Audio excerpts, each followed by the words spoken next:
parle d'identité. Identité en Jésus-Christ, identité de Christ, identité de plein de personnes dans la Bible et notre identité.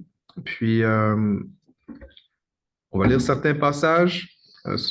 J'ai fait vraiment comme un genre de sortir des points spécifiques là, pour être capable de bâtir sur un élément ce soir. Puis avant de débuter, ben, j'ai une question juste pour briser la glace encore plus. C'est ben, comment vous vous appelez? Bon, ben, on sait là, mais en général. Mais c'est quoi une chose à propos de vous que vous pensez que les gens ici ne savent pas à propos de vous? Fait que peut-être votre couleur, qu'est-ce que vous aimez, quelque chose, vous dites, voici quelque chose qui me fait que je suis différent de l'autre. Fait que je vous laisse réfléchir. C'est quoi donc que vous venez de dire? Qu'est-ce qui fait en sorte que Lynn est Lynn? Que Lynn n'est pas Claude? Ou Lynn n'est pas Muriel? Ou Lynn n'est pas moi? Elle est pas la sœur David. Qu'est-ce qui fait en sorte que ça vous différencie de quelqu'un d'autre? Là, c'est une grosse question existentielle, mais il faut que vous vous connaissiez, là. Sinon, comment on va faire pour vous connaître? Notre façon de penser, Ouais. c'est pas pareil. Fait que quand là, on réfléchit dans notre tête, dans notre cœur. Je vous laisse au moins comme une minute pour réfléchir à quelque chose. Puis si vous ne savez pas quoi dire, demandez à Jésus.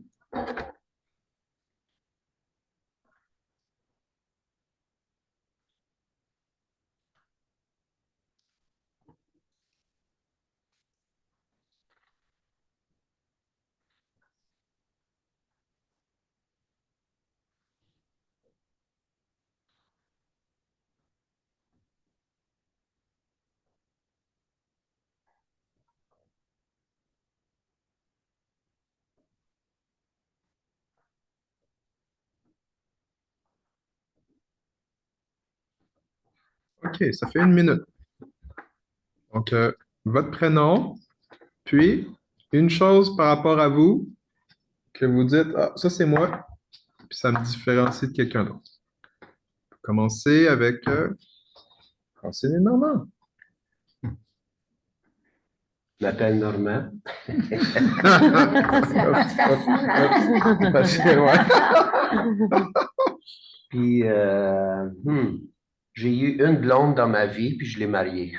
Ah, c'est bon, ça. Ah. Comment? Merci, non?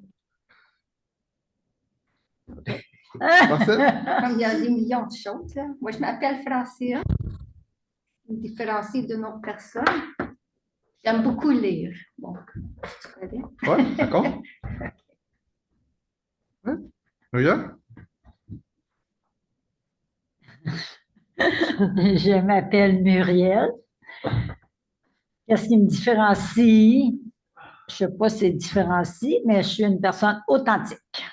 Authentique. Ouais, Même merci. ça, c'est quelque chose qu'on ne sait pas. Ouais, c'est vrai, c'est quelque chose. Pas sûr. Je m'appelle Lynn. Moi, je pense souvent différent des autres. Ah oui. Ouais. Mhm. Merci. Moi, je m'appelle Claude, puis je suis, d'après moi, je suis patient. Je suis un homme patient. Il l'avait dit. Merci. Ça? Et moi, c'est Freitas. Bon, premièrement, je pense que s'il n'y a pas cette différence, la vie serait plate, là. Il faudrait qu'il y ait quand même cette différence pour qu'on puisse s'apprécier. Et de deux, moi, je dirais ce qui me différencie des autres, c'est beaucoup plus la curiosité.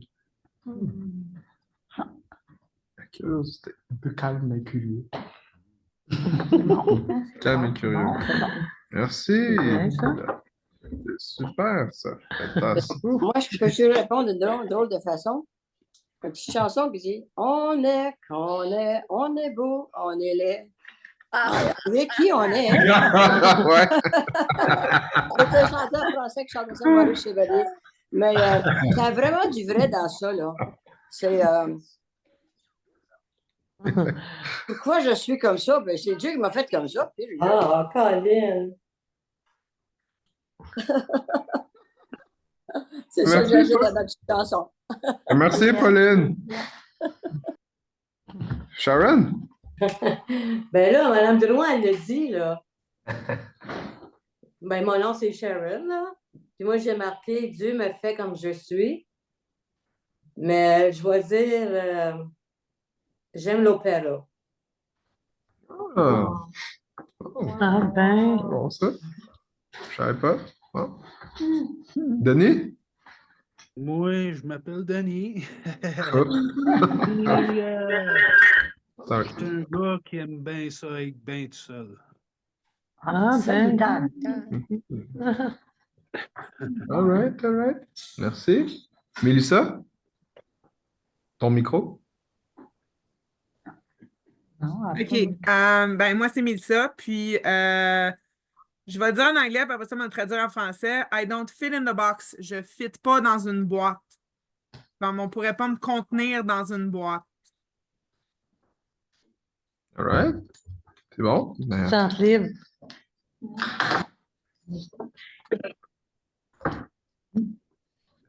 Nicole? Ben, moi, je m'appelle Nicole. Puis, ce qui me différencie beaucoup, je pense, c'est que j'aime les gens. J'adore les gens. Je suis un petit peu le contraire de Denis. On prend du monde. Merci, Nicole.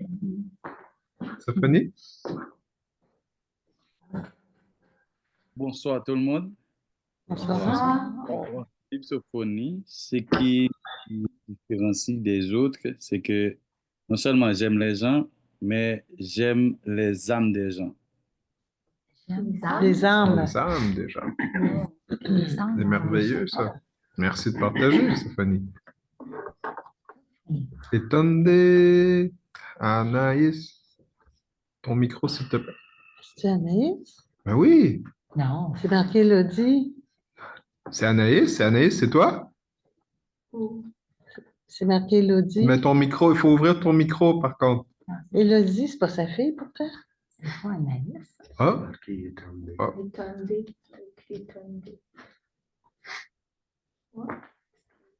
Ah. Ben, peut-être que je me trompe de Ah, personne. Ah, il ressemble, par exemple, elle ressemblait, là. Mais c'était pas. Non. C'était Elle pas elle? ressemblait à C'est Anaïs, pas oui, une autre mais. madame qui est là? Ouais, laisse tomber. Je pense qu'il essaie de figurer comment mettre le micro en. Ouais, c'est ça. Oups. OK, ben, quand vous allez être capable, faites-nous signe, mais persévérez, là. On est encore ensemble pour un petit peu de temps. Ah, ça y est. OK. Voilà. Anaïs, c'est toi? Oui, c'est moi, pasteur. Elle n'arrive pas à ouvrir le micro.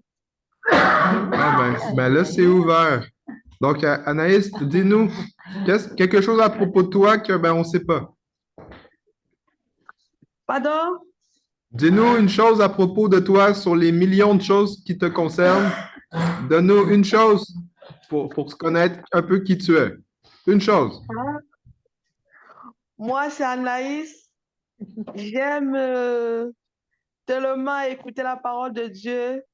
C'est mon désir de toujours méditer et entendre parler du Seigneur Jésus-Christ. Et je me soucie aussi beaucoup des âmes, des saluts des âmes. Amen. Merci, Anaïs. Puis, on a vu que tu as une compatriote avec toi? Sa sœur, je pense. Je pense que c'est sa sœur. Allô, Anaïs? Oui, est-ce que c'est ta sœur qui est avec toi? Oui, je suis avec elle. Je suis avec ma soeur. OK, allô, sœur d'Anaïs. Oui, bonsoir. Bonsoir, au plaisir. Eh bien, c'est super, la Pardon, famille. je ne vous écoute pas. OK, on voulait vous saluer. On est à l'étude biblique à l'église. Ok, merci beaucoup. J'ai reçu la salutation, pasteur. Vous allez bien? Oui, oui, ça va bien. Comment vous vous appelez? Je m'appelle Tatiana. Bonsoir, Tatiana. Ok. Tatiana, êtes-vous une évangéliste du Seigneur Jésus-Christ? Non, non, Non, ben pourtant, je pas crois que... encore. Pas encore. Oh, OK, parce que dans le fond, voici ce que je crois que le Seigneur veut vous communiquer ce soir, Tatiana. Alors que vous vous Ok. rapprochez de Jésus, alors que vous vous approchez du Seigneur, la source de vie, eh bien, il va vous utiliser pour partager sa bonne nouvelle. Il va vous utiliser, puis les gens, quand vous allez prier pour eux, ils vont être guéris. Parce que le nom de Jésus amène la vie. Mais ça, alors, vous avez besoin de continuer à vous rapprocher de lui, puis vous allez voir, il va vous surprendre. Parce que ce qu'il peut faire, il le fait vraiment bien. Puis peut-être qu'on vous connaissait comme une Tatiana, mais là, ils vont vous connaître maintenant comme un Tatiana 2.0, là. Parce que Jésus est là, là. Amen. OK, il fait toute chose nouvelle. Tatiana 2.0. Tatiana 2.0. Donc, au plaisir, Tatiana, puis au plaisir de se rencontrer. Soyez bénis. OK. Donc, Yvette. Yvette est... Oui. Bonsoir. Oui. Bonsoir, bonsoir à vous. Bonsoir tout le monde. Bonsoir, Yvette. Donc, Yvette, dites-nous une chose par rapport à vous, qu'on ne connaît pas, mais ça va nous permettre de connaître un peu plus qui vous êtes. Moi, ce que j'aime, c'est suivre la parole de Dieu et beaucoup plus écouter les musiques chrétiennes. Parfois, quand j'ai des problèmes là, je me confie à Dieu et puis quand je constate que c'est passé et puis je continue avec la musique, ça me rappelle beaucoup de choses et puis ça me remonte beaucoup. C'est ça qui fait un peu mon fort. Ouais. Amen. Merci de partager, Yvette. Ouais. Salutations aux gens de votre maison. Ouais. Je suis avec mes enfants. Tout le monde est Ah, là. salut les enfants! Wow, vous êtes là. Naomi. Bonsoir tout le monde. Bonsoir. Bonsoir. Ah, Naomi. Ah. Plaisir. Ben oui, ça fait plaisir. Ah, Ah, ok, ben, là, je bonne connais, soirée. Gardez, je ne sais pas si vous avez vu dans vos courriels, mais il y avait les notes de ce soir. Si vous voulez suivre, j'ai mis des notes dans un fichier. OK? Oui, d'accord. OK. Donc, qui n'a pas parlé encore? Gardine? Je sais que là, c'est l'heure la routine des enfants, donc je ne suis pas sûr. Sinon, il reste Guy. Guy! Bonsoir. Bonjour. Est-ce que tu veux nous dire une chose que tu aimes dans la vie, à part le Pepsi? Manger. T'aimes le hockey, toi? Ouais, c'est ça. Toi, ils ont gagné, je savais. Ouais, c'est bon. Ben, c'est bon, ça. Merci d'être là avec nous, Guy. Pour ma part, voici une chose. Ah oui, qu'est-ce que je veux dire? Je sais pas qu'est-ce que je veux dire. Ah oui, ben voici. Je vais vous le dire, mais je vous le dis pas parce que ouais, je vous le dis. Ben moi, je suis David, puis demain, je vais avoir 36 ans. Voilà. Ben, 6. 36, demain, 6. OK. Je vais avoir 36. Fait que, voilà. Merci. Ben, c'est ça, je vous ai dit quelque chose que vous ne savez pas. All right. Donc, voici pourquoi on a parlé de ça. Aujourd'hui, on parle d'identité. Puis l'aspect concernant l'identité, c'est qu'on réalise que quand on réalise des choses par rapport à nous, puis on écoute un peu la vie des autres, on voit que il y a des choses qui sont spécifiques. Ouais. Il y a des gens qui aiment marcher dehors, il y en a qui n'aiment pas ça, marcher dehors. Il y en a qui aiment lire des livres, il y en a qui aiment regarder la télévision. Il y en a qui aiment manger des sushis, d'autres aiment manger du poisson. Oui. Donc, on voit qu'il y a différentes choses à propos des gens et que pour former une identité, eh bien, on réalise que on doit être dans un contexte, on doit être autour de des gens, parce que quand on entend ce que les gens y sont, ça nous aide à vérifier qui est-ce que nous ne sommes pas non plus. Et c'est dans ce volet-là que quand on parle d'identité, on se pose la question du qui suis-je? Qui suis-je? Puis, ce que je veux vous proposer, c'est que normalement, une personne ne peut pas découvrir par elle-même qui elle est. Une personne a besoin de quelqu'un d'autre pour lui dire qui elle est. C'est pour ça qu'on a eu de la misère. C'est bon, ça. C'est vrai.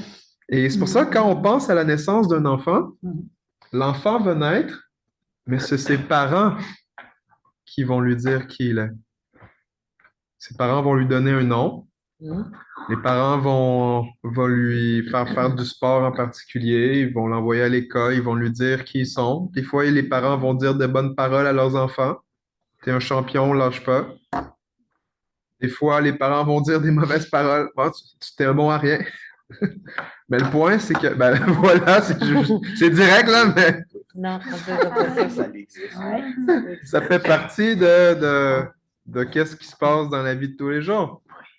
Puis qu'on réalise que notre identité, qu'est-ce qu'on croit à propos de nous, qu'est-ce qu'on croit à propos de notre valeur, eh bien, on réalise que c'est souvent les gens autour de nous qui vont nous faire réaliser la valeur que nous avons. Et dans ce qu'on pense aussi, c'est que je bénis Dieu qu'on a pu tous rencontrer Jésus à un moment donné dans notre vie. Et c'est là où est-ce qu'on a réalisé en le connaissant qu'on se connaissait mieux. Parce que sans connaître Jésus, sans connaître Dieu, c'est même impossible de vraiment connaître qui nous sommes réellement. Nous avons besoin de Dieu pour nous connaître. Ouais. Et quand on n'a pas Dieu dans notre vie, ou même si des fois on a Dieu dans notre vie, on peut se définir de différentes manières. On peut se définir selon notre ancienne vie. Oh, c'est Cliff.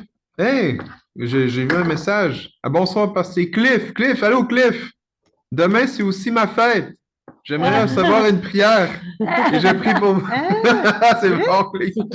Cliff, c'est le fils à garder des gens.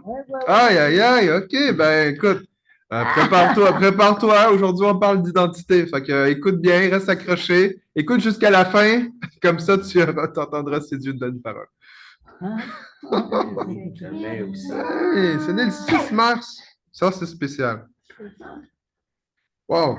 OK, là, c'est comme je suis. Ouais, OK, c'est bon. Donc, l'identité. J'aimerais recevoir une prière qui dit. Ben oui. Ben, c'est ça, c'est Dieu qui décide. Hein, et nous, on ne peut pas inventer quelque chose. Voici donc notre identité, c'est comme on hébergeait, mettons, le groupe des AA ici à l'église les samedis soirs. Et que là, dans le fond, souvent, quand les gens s'identifient, ils vont s'identifier. Moi, je suis un ancien alcoolique. Moi, je suis un ancien bandit. Moi, je suis un ancien criminel. Moi, je suis un enfant du Plessis. Moi, je suis un maltraité. Moi, je suis une victime. Donc, il y a des gens, ils se définissent par les malheurs de leur vie. Comme ils se définissent par leur passé. Comme, mettons, je vais donner l'exemple, mettons, Mélissa. Mélissa n'habite pas dans une boîte. Ben, mettons, en ce moment, elle habite à Fournier. Mais son ancienne adresse, à un moment donné, c'était à Ottawa, dans la rue, là. Puis elle pourrait dire, ben voici qui je suis. Maintenant, j'habite plus dans une boîte. J'habite à Fournier. Je suis retourné chez mes parents. Mais elle pourrait dire, ben avant, j'étais une sans-abri. Avant, j'habitais à Ottawa. Fait que même si elle a changé d'adresse, puis que là, géographiquement, elle n'est plus à Ottawa, elle est à Fournier, dans un petit village, ben elle pourrait comme peut-être s'identifier comme si elle était encore là-bas, alors que maintenant, elle est rendue à Fournier. Puis souvent, notre identité, à cause qu'on va vivre dans le passé, eh bien, les gens qui nous connaissent, ils vont aussi souvent nous voir selon notre passé, au lieu de nous voir selon notre nouvelle adresse. Ils vont nous voir sur qu'est-ce qu'on a fait dans le passé. Il y a des parents, quand, mettons, leurs enfants vont rencontrer Jésus, ben, les parents, ils vont dire, même si ça fait 20, 40 ans que l'enfant est sauvé, ils vont dire, toi, t'es un rebelle, t'es un délinquant. Puis là, ça va être, OK, vous ramenez quelque chose du passé, mais qui est mort en Jésus-Christ. Alors qu'aujourd'hui, ben voilà, je suis une nouvelle créature, je suis un racheté de l'Éternel, je suis un héritier. Et c'est là où on réalise que dans notre vie chrétienne, on peut souvent prendre des choses qui appartiennent au passé, je vais rester dans la caméra, dans le passé, alors que, hey, cette personne-là est morte, cette personne-là est partie, là. Je suis une nouvelle personne, je suis une nouvelle créature. Et c'est là où est-ce que l'importance de l'identité, c'est que j'ai besoin, quand j'ai rencontré Jésus, de savoir qu'est-ce que Jésus dit de moi et pas qu'est-ce que mon passé dit de moi, pas qu'est-ce que mon bagage d'avant il dit de moi.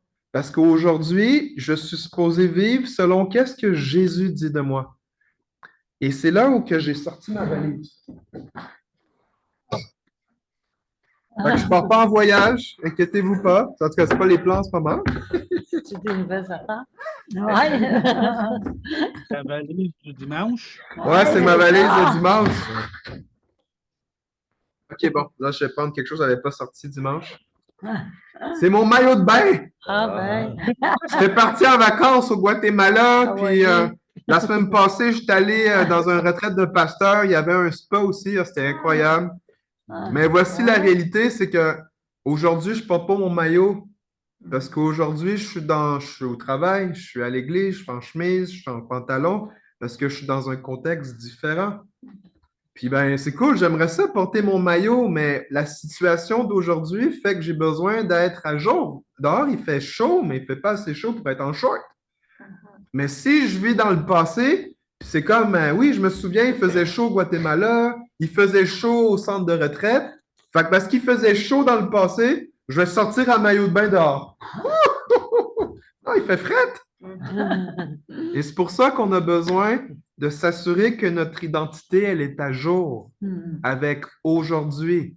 Pas avec ce qu'on a fait dans le passé, pas qu'est-ce qu'on a reçu dans le passé.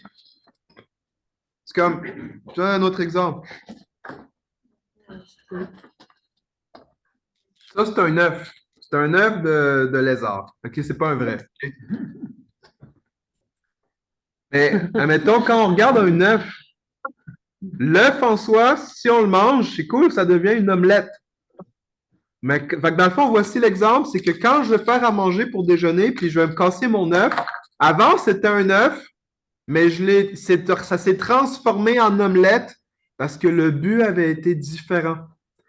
Et quand on parle d'identité, c'est que tu peux prendre les choses de ton passé quand tu es né, quand tu es allé à l'école, quand tu as eu ta job, puis vivre avec, ben moi, voici, je travaillais à l'hôpital. J'ai travaillé toute la vie à mon... Des fois, on va prendre notre identité sur qu'est-ce qu'on faisait avant. Et non pas sur qu'est-ce que... Ah, aujourd'hui, je suis un retraité.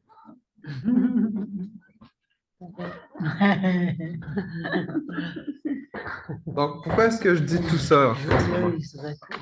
Joyeuse, ouais. Joyeuse retraitée, joyeuse pension. Joyeuse... Non, mais lui, c'est quelques fin jours. mars. Ah, c'est quand? Quelques jours. C'est quand 28. C'est 28. À la fin du mois, on va avoir un autre retraité qui va se mettre sur, Un retraité joyeux. sur la liste des honneurs. Alors, vous voyez l'aspect d'identité?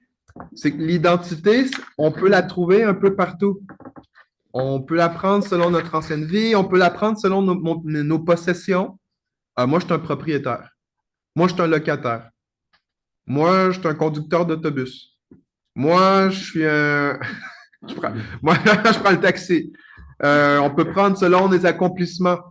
Qu'est-ce qu'on a fait? Qu'est-ce qu'on a eu comme médaille? Même aujourd'hui, c'est tellement mélangé dans la société que notre identité va être définie selon ce qu'on ressent, selon nos émotions. Aujourd'hui, je me sens être une fille. Aujourd'hui, je me sens comme un chat. Aujourd'hui, comme on définit l'identité selon les émotions et même nos tendances, nos orientations sexuelles, au lieu que notre identité, elle vienne de Christ, qu'elle vienne de Dieu. Et ce qu'on croit à propos de nous-mêmes, c'est ça qui va se manifester dans ce qu'on dit, dans ce qu'on fait. C'est pour ça que souvent, on essaie de changer nos comportements en tant que chrétiens mais on devrait se concentrer vraiment plus à changer notre identité. Et c'est pour ça qu'on peut s'appeler nous sommes des pécheurs, c'est vrai, mais maintenant, je voudrais vous proposer qu'on s'appelle des saints en processus. Parce que la Bible nous déclare saints, mais on sait qu'on est dans un processus. Parce que Jésus, il transforme des pécheurs en saints. Il transforme des gens brisés en gens restaurés. Jésus prend des gens malades pour qu'ils deviennent des gens guéris. Il prend des gens condamnés à mort pour qu'ils puissent être vivants éternellement. Donc, vous voyez la portion de transformation, ça se fait quand on adresse l'identité. Mais toi, tu n'es pas un saint en processus, tu es tout saint. Amen. David, tout saint. Ben, je peux vous dire que ça fait partie de mon identité quand je suis dans mes moments où est-ce que je suis dans le processus de sainteté. Merci Maria. Je reçois la parole. Alors, vous voyez que même dans l'identité, comme je prends l'exemple qui se passe dans la folie dans notre société, ben, les enfants, ils peuvent être des chats parce que ça leur tente d'être des chats. Puis on leur donne, ils prennent une litière, puis on les encourage à ne pas faire ça à l'extérieur du petit carré de chat. Ouais, c'est vraiment c'est la folie. Mais voici pourquoi je suis en train de mettre ça là, comme exemple, pas parce que je veux parler de ça, mais c'est pour dire que le changement d'identité du genre, c'est un contrefait. En fait, les gens, ils souffrent tellement à l'intérieur d'eux qu'ils cherchent un échappatoire pour pouvoir soulager la souffrance, la douleur qu'ils ont, au lieu de s'approcher de Jésus-Christ pour que lui vienne adresser ces choses et venir soulager de leur souffrance. Donc, c'est là où on réalise que les gens, en essayant de s'accrocher à quelque chose qui vont leur donner une identité, eh bien que ça va leur amener un réconfort. Ça va leur amener un soulagement. En fait, ça leur amène un faux sauveur. Et c'est là, en tant que chrétien, quand on regarde l'identité, on doit se poser la question, est-ce que je sais qui je suis? Donc, si vous prenez vos notes, j'ai appelé cela ce soir, qui étais-tu? Qui es-tu? Et qui seras-tu? Parce qu'on a un passé, nous avons un présent et nous avons un futur. Dieu nous voit selon notre futur. Le diable nous voit selon notre passé. Donc, quand on sait reconnaître qui on était, qui nous sommes et qui nous allons être, ça nous aide à reconnaître qui est-ce qui nous définit. Est-ce que c'est Dieu qui me définit? Est-ce que c'est le diable qui me définit? Est-ce que c'est moi-même qui me définit? Puis je vais vous proposer ce soir que nous voulons être définis par Dieu. Nous voulons être définis par Jésus-Christ. Donc, le verset clé, ce soir, dans Jean 6, les versets 67-69, dans la prêche de dimanche, j'ai conclu avec cela, c'est presque pré-conclu. Jésus parle à ses disciples, puis Jésus vient de leur offrir de manger son corps, de boire son sang, comme avoir une belle invitation au resto. Et là, Jésus leur dit, ne voulez-vous pas aussi vous en aller? Et Simon-Pierre lui répondit, Seigneur, à qui irions-nous? À qui irions-nous? Tu as les paroles de la vie éternelle, et nous avons cru, et nous avons connu que tu es le Christ, le Saint de Dieu. C'est un des versets clés pour ce soir, parce que vous voyez la question de Simon-Pierre, en fait, il va dire, Seigneur, à qui irions-nous? Donc, quand on réalise le qui de quelqu'un, ça nous aide à identifier ce qu'on va recevoir de cette personne. Quand Pierre veut dire, à qui irions-nous? Il va continuer, tu as les paroles de la vie éternelle. Qui est-ce qui possède les paroles de la vie éternelle? Jésus. Jésus? Oui, c'est sûr. Donc, c'est vraiment simple comme question, mais voici, il y a une complexité à ça. C'est quand ils vont dire, Seigneur, à qui irions-nous? La question, c'est quoi les autres options? Comme on sait que le Messie, c'est lui qui est supposé donner la vie éternelle. On sait que Dieu va envoyer un descendant du roi David qui va régner pour toujours. Donc, on sait que c'est pas Joey, c'est pas Eric, c'est pas Mathilde, c'est pas Antoine, mais c'est qui d'abord qui a ces paroles-là? Eh bien, c'est ce Jésus-là. Et c'est pour ça que quand on réalise qu'une personne ne croit pas en Jésus, ne réalise pas qui est Jésus, cette personne-là ne peut pas recevoir la vie éternelle.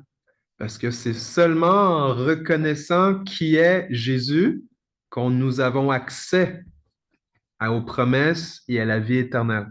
Donc, on peut parler de Jésus comme on veut. Jésus, c'est Jésus, c'est un gourou. Jésus, c'est un juif. Jésus, c'est un rabbin. Jésus, c'est un enseignant. Jésus, c'est un prophète. Mais tu peux tout voir ces choses-là concernant Jésus sans être sauvé. Parce que le seul moyen d'être sauvé puis de recevoir la vie éternelle, c'est qu'en reconnaissant que Jésus, il est plus qu'un prophète, plus qu'un gourou. Jésus est Dieu. Jésus est le Christ. Et c'est quand je reconnais qu'il est le Christ que j'ai accès aux paroles de la vie éternelle. Et c'est pour ça qu'il va dire, et nous avons cru et nous avons connu que tu es le Christ, le Saint de Dieu. Nous avons connu ton identité. C'est à ce point-là, c'est important, l'identité. Et je vais vous proposer ce soir qu'en connaissant l'identité de Jésus-Christ, en le connaissant lui, c'est ce qui nous donne accès à qui nous sommes réellement. Jésus va dire dans un autre passage que ses paroles sont esprit et vie. Si je crois que Jésus c'est un charlatan, un imposteur, je ne vais pas l'écouter. Si je pense que Jésus c'est un fou, les Juifs ils l'ont appelé un Samaritain, ils vont lui dire, on savait que tu es un Samaritain. On sait que tu as un démon en toi. Puis Jésus va leur dire, non, je n'ai pas de démon, je veux juste honorer mon Père. Et c'est là qu'on réalise, parce qu'ils n'avaient pas reconnu qui était là avec eux, ils n'ont pas pu avoir la vie. Les disciples? Le monde en général. OK. Le monde en général. Comme les disciples ici, eux, ils ont cru que Jésus, c'est le Messie. Mais il y en a plein d'autres que non, ils n'ont pas reconnu Jésus. Ils n'ont pas reconnu son identité. Ils n'ont pas vu que c'est pas juste un homme qui parle. C'est pas juste quelqu'un qui dit des belles paroles en l'air. Mais ils n'ont pas vu que Jésus était plus, que Jésus était Dieu. C'est ça son identité à Jésus. Mais que c'est pas tout le monde qui voit que Jésus est Dieu. Ceux qui l'ont abandonné, là, ils n'ont pas vu que Jésus était Dieu? Non, ils n'ont pas connu. C'est pour ça qu'ils ne sont pas restés avec. Parce que s'ils seraient restés avec, ils auraient dit, Seigneur, on sait que tu es le Christ, le Saint de Dieu. Garde ta réflexion. Non, c'est bon, Garde ta réflexion. Oui. Jean 20, versets 30-31. Ça parle en disant que Jésus a fait encore, en présence de ses disciples, beaucoup d'autres miracles qui ne sont pas écrits dans ce livre. Il dit, mais ces choses, de ce qui a été rapporté, ont été écrites afin que vous croyiez que Jésus est le Christ, le Fils de Dieu, et qu'en croyant, vous ayez la vie en son nom. En d'autres mots, l'évangile de Jean a été écrit pour qu'on reconnaisse l'identité de Jésus. Jésus, c'est le Christ, c'est le Fils de Dieu. Et tout le témoignage dans l'évangile de Jean, ça nous aide à identifier qui est Jésus, à le connaître. Donc, c'est pour ça qu'on veut parler de l'identité ce soir.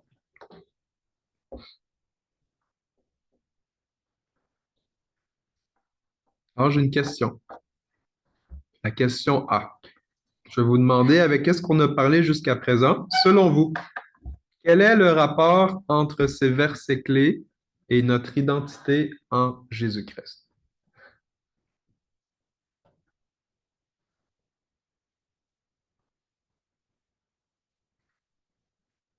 Donc, si vous levez la main, ça va me permettre de vous identifier comme quelqu'un qui veut parler. Okay. Ben, on est enfant de Dieu. On est enfant de Dieu. Jésus est le Christ, le Fils de Dieu. Ben, nous autres aussi, on est enfants de Dieu. Mhm. Ouais, ça parle de ça. Quelqu'un d'autre? Oh, j'ai vu Mélissa. Ensuite, Francine. Que justement, on ne devrait pas s'identifier comme nous-mêmes on s'identifie ou comment Satan va nous identifier, mais comment Dieu nous identifie. Tu sais. Un bon point. Francine? Ben, moi, je remarque que dans les 3 versets, ça dit que Jésus est la vie. Il y a les paroles de la vie, et esprit et vie. Puis en croyant en lui, on a la vie. Alors moi, j'ai la vie, je suis vivante. Ça veut dire que mon identité est en Jésus. Un bon signe. Quand on est en Jésus-Christ, on est supposé avoir de la vie. Ouais. Tant qu'il y a de la vie, il y a un bon signe. Oh, C'est que si on comprend que notre identité est en Christ, on peut faire les mêmes choses que Christ a fait. Mhm. Comme prier pour les malades, chasser les démons, et faire les œuvres que Jésus a fait. Amen. Ouais, ça fait partie de l'identité. Des signes qu'on fait partie de sa famille. Quelqu'un d'autre? Fait que toutes les réponses sont pertinentes, hein?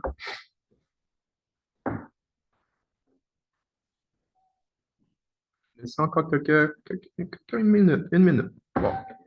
C'est quoi le rapport entre les versets et notre identité en Christ, selon vous?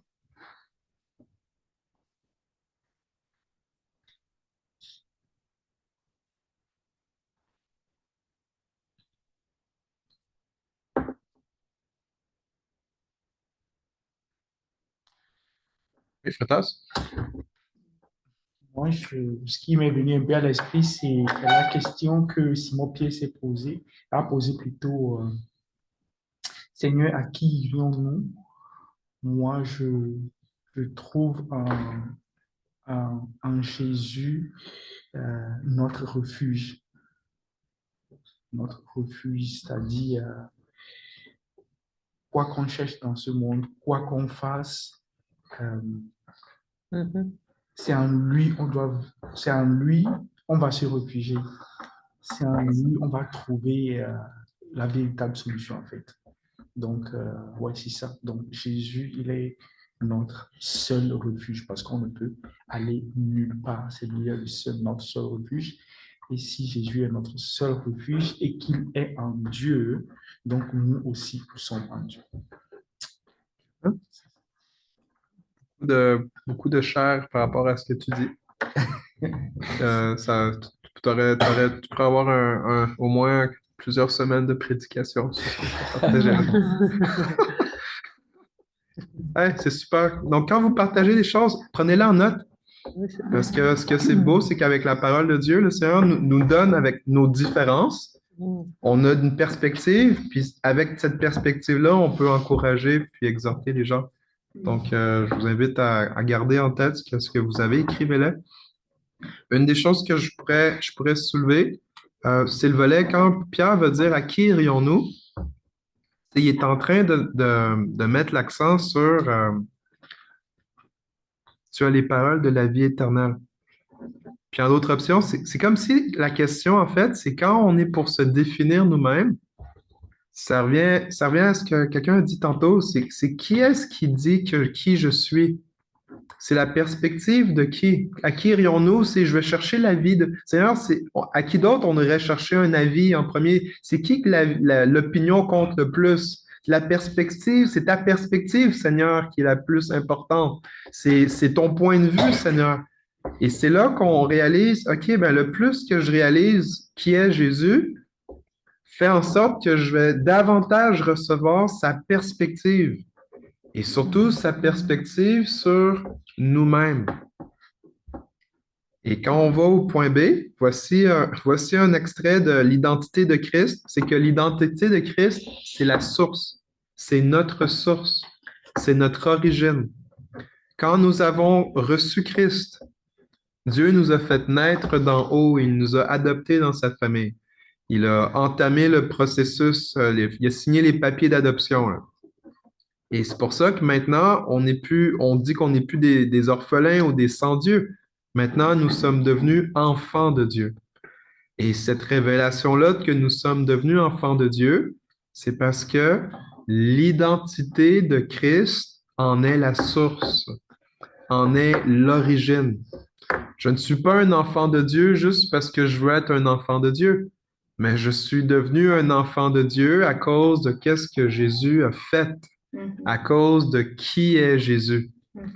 Et c'est pour ça la révélation de l'identité en Christ, elle met davantage l'emphase sur l'identité de Christ que notre propre identité en Christ. Parce que notre identité, elle a de la valeur, pas à cause de nous, mais elle a de la valeur à cause de qui est Jésus. Et au cours des 10 dernières années, j'ai été exposé à certains curriculums ou ministères qui mettaient beaucoup l'identité du croyant de l'avant. L'identité, je suis. Mais ce que j'aimais pas et ce que je voyais aussi la faiblesse, c'est qu'on mettait pas l'accent assez sur qui est Jésus et qu'à cause de Jésus, c'est pour cela que je suis. Et c'est ce bout-là où est-ce que, alors que j'ai pratiqué, j'ai fait les déclarations, puis même je l'ai fait de temps en temps, j'ai absorbé la parole de Dieu pour définir qui je suis. Mais il y a un volet où est-ce que qui je suis est proportionnel à comment est-ce que je connais Christ, à comment je connais qui il est. Et la première chose à connaître, c'est que dans Jean 1:1, ça dit qu'au commencement était la parole, et la parole était avec Dieu, et la parole était Dieu. Le premier verset de l'Évangile de Jean nous parle de l'identité de Jésus-Christ. L'identité d'un croyant, d'un humain, va être vraiment tangible dans sa vie, pas à cause de ma propre capacité à réciter les déclarations, pas à cause que je me force à croire ça dans ma tête, mais ça repose dans le fait que je crois et confesse que Jésus-Christ est Dieu, que la parole a tout le temps été Dieu, que la parole était même au tout début, au commencement, et c'est à ce moment-là où est-ce que ça, c'est le fondement que tout chrétien a besoin d'avoir avant de réclamer « Voici qui je suis en Jésus-Christ ». On a des chansons là-dessus. « Je sais qui je suis. Je sais qui je suis. » Ça fait des miracles. Je suis une vie de faveur. Je sais qui je suis. Accompli des miracles. Dans le fond, c'est une vraie chanson. Je vais la sortir sur Spotify, mais c'est ça, je sais qui je suis. En anglais, ils disent I know who I am. I'm working miracle. I'm moving I live a life of favor. I know who I am. Je marche avec puissance, accompli des miracles. Je vis une vie de faveur. Je sais qui je suis. Je marche avec puissance, accompli des miracles, je vis une vie de faveur. Je sais qui je suis. Amen. Amen. Donc, cette chanson-là, elle a un impact, pas à cause que je répète que je sais qui je suis. Elle a un impact parce que je sais qui est Jésus. Et c'est là où est-ce que quand je garde mes yeux sur qui est Jésus, que les paroles de la chanson qu'on vient de chanter ou les versets de la Bible, ils commencent à prendre vie en moi. Parce que je peux chanter « Je sais qui je suis », puis pour de vrai, je ne sais pas qui je suis. C'est pas ça qui me révèle qui je suis en disant « Voici qui je suis ». Non, ce qui révèle qui je suis, c'est que je sais qui il est. Je sais que Jésus est Dieu. Je sais que c'est lui qui a les paroles de la vie éternelle. C'est ça qui fait en sorte que qui je suis, que ça compte. Amen. OK, puis j'aimerais ça qu'on la chante, cette chanson-là, à un moment donné, parenthèse, peut-être qu'on pourrait ressortir ça. C'est quoi qui fait que ça prend vie en moi? Que je reconnais qui est Jésus. OK. Dans le fond, pour que les paroles de Dieu puissent prendre vie en nous, la clé, c'est Jésus. La clé, c'est pas juste le nom de Jésus. Non, non, c'est pas ça. C'est que j'ai saisi qui il est. C'est ça qui me donne accès aux promesses de Dieu. C'est ça qui me donne accès à la grâce qui est contenue dans la parole de Dieu. Donc, quand je sais qui il est et que je déclare en Christ, je suis un héritier, je suis un co-héritier. En Christ, je suis justifié. En Christ, je suis pardonné. En Christ, je suis un ami de Dieu. En Christ, eh bien, ça prend vie en moi, ça prend place en moi, ça amène la transformation en moi, pas parce que je le dis, mais parce que j'ai cru qui est Jésus. J'ai reconnu son identité. Et c'est pour cela que je crois qu'il y a plusieurs chrétiens qui peuvent chanter les paroles. Puis je mets pas. C'est une belle chanson, là. Mais j'ai même en haut dans l'église, j'ai fait imprimer, là, c'est 2 pages, je pense, recto verso de notre identité en Jésus-Christ. C'est merveilleux. Mais c'est pas parce que je l'ai dit que je l'ai vis. Souvent, c'est ça. Souvent, on va le lire, on va le dire, mais on le vit pas. C'est un peu comme quand j'étais allé au magasin je vous ai partagé, là, j'avais amené ma carte de crédit faisait pip, transaction, ça arrive. Ouais. C'est comme si je sais que j'ai de l'argent dans le compte, mais je sais pas comment l'avoir. Amen. C'est ça que ça arrive quand je dis les paroles, mais que je les vis pas. C'est comme si je fais des chèques, je donne un chèque aux gens, mais il n'y a pas de cash, ils ne sont pas capables de l'endosser. C'est comme, oui, j'ai un héritage dans les cieux. All right, comment j'ai accès? Comment est-ce que vraiment j'ai accès puis que ça paraisse que je suis un héritier? Et c'est là où est-ce que je veux vous proposer. C'est quand je reconnais que Jésus-Christ, qui il est, que c'est ça qui met en mouvement l'application de cette parole de qui nous sommes. Alors, Jésus, une des choses qu'on a besoin de se souvenir, c'est que Jésus ne change pas. Il est Dieu, il a toujours été Dieu, il est incroyablement Dieu, il est merveilleusement Dieu, c'est incroyable, il est Dieu. Et voici ce qui se passe avec lui, c'est que parce que lui, il ne change pas, ça fait en sorte que tout change à cause de lui. Lui, il n'y a rien qui peut le changer. Par contre, quand il est quelque part, il change les choses. Il change les gens, il change les situations, il change les circonstances, il change les attitudes. Il n'y a personne qui peut être en présence de Jésus et être indifférent. Même, je vais vous dire, voici qu'est-ce qui arrive quand Jésus est dans la place. C'est soit que les gens, ils l'acceptent ou les gens, ils le rejettent. Quand Jésus est quelque part, donc je vais changer Jésus par Dieu. Quand Dieu est quelque part, c'est impossible de rester pareil. Soit on est transformé pour le mieux. Je vais changer ce que je veux dire.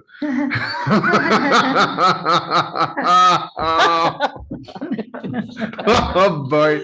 Arrête! Contagieux. Voici qu'est-ce que j'allais vous dire. C'est que, Dieu, quand il s'est pointé en Égypte, quand Israël était en esclavage, Dieu était dans place, puis le cœur de Pharaon s'est endurci davantage. Tandis que le cœur de certains Israélites, il s'est ramolli. C'est comme si le soleil, quand tu le mets devant un glaçon, il va faire fondre le glaçon, mais si je le mets devant de l'argile, ça va solidifier. Le même soleil, mais qui arrive 2 choses différentes. Fait que c'est pour ça que je voulais vous dire, quand il est dans la place, soit que ça fait en sorte que les gens vont s'approcher plus de lui, ou soit ils vont s'éloigner plus de lui. Puis le problème, c'est que quand tu t'éloignes plus de lui, ça ne transforme pas ta vie pour le mieux. Non. C'est pour ça que je voulais dire au début, quand il s'approche de nous, soit il nous transforme pour le mieux, ou on est transformé pour le mal. Parce que c'est seulement quand je m'approche de lui que je suis transformé en meilleur. Puis le plus que je m'éloigne de lui, le plus que je me refroidis, puis je deviens endurci. Donc, c'est ça l'effet de Dieu. Il n'y a personne qui peut rester insensible. Ça fait en sorte que nous avons à nous ajuster à lui et pas le contraire. Jésus redéfinit tout. Il est à l'origine de toute la création. C'est lui la source. Et il a inauguré la nouvelle création. En le connaissant lui, j'apprends à me connaître et à connaître les autres. Je ne sais pas qui je suis quand je ne sais pas qui il est. Mhm. Donc, ça, c'est écrit dans vos notes. C'est pour ça que ce soir, je veux qu'on puisse réaliser une chose. On va lire ensemble Jean 1, les versets 1 à 18.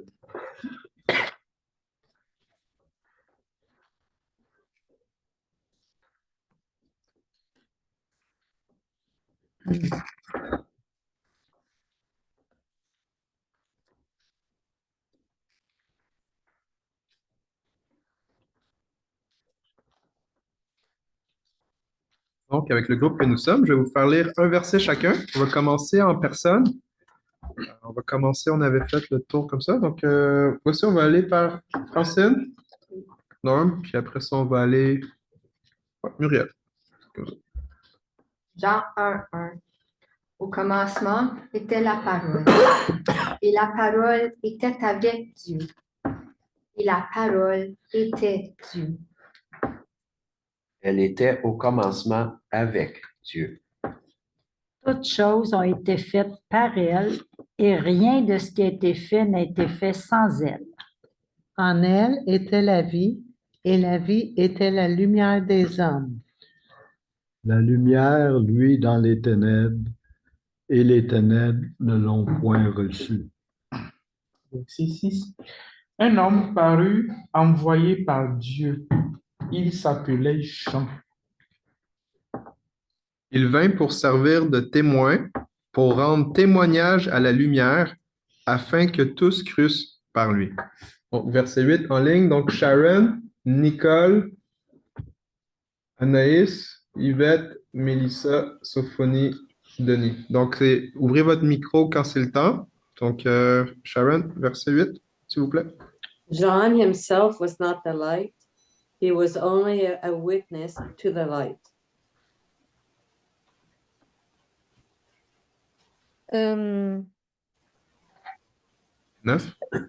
Cette lumière était la vérité, la lumière qui, en venant dans le monde, éclaire tout homme. 10, Anaïs. Oh. Ton micro. Celui qui a la parole était dans le monde.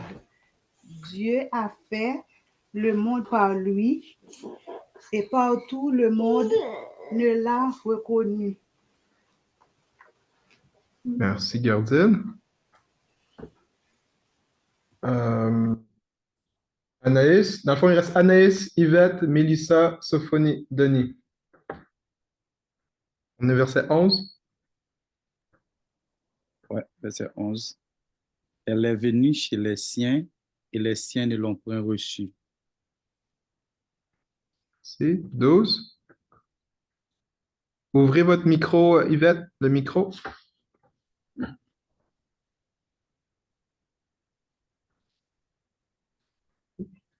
Je peux y aller d'abord.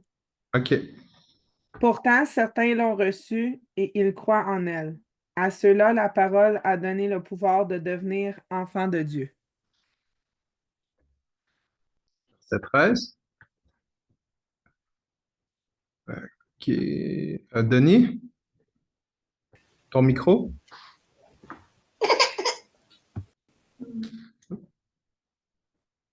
Là, c'est bon? Oui. OK. Ils ne sont pas devenus enfants de Dieu par une naissance naturelle, par une volonté humaine. C'est Dieu qui leur a donné une nouvelle vie. Donc, 14. On va retourner en personne, vu qu'en ce moment, les micros, ça ne marche pas. Mais si vous réussissez, on vous fera l'air. Francine? Et la parole a été faite chair, et elle a habité parmi nous, pleine de grâce et de vérité. Et nous avons contemplé sa gloire, une gloire comme la gloire du Fils unique venu du Père. Jean lui a rendu témoignage et s'est écrié c'est celui dont j'ai dit, celui qui vient après moi m'a précédé, car il était avant moi.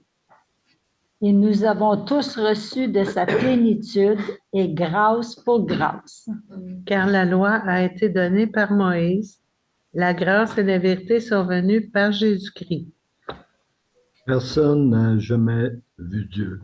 Le Fils unique qui est dans le sein du Père est celui qui l'a fait connaître.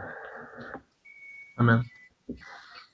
Merveilleux. Donc, sûrement que vous avez pu réaliser, il y a beaucoup de mots qui font attrait d'identité. Le verbe était, et le verbe être. Le verbe être, déjà dans les deux premiers versets, au commencement était la parole était avec Dieu, et la parole était Dieu, elle était au commencement avec Dieu. Donc, on voit que le mot être, c'est une révélation. Le livre de Jean commence avec une révélation de Dieu. Donc,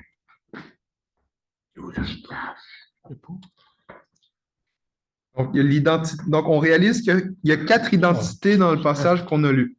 On a l'identité de Christ, qui est voilée.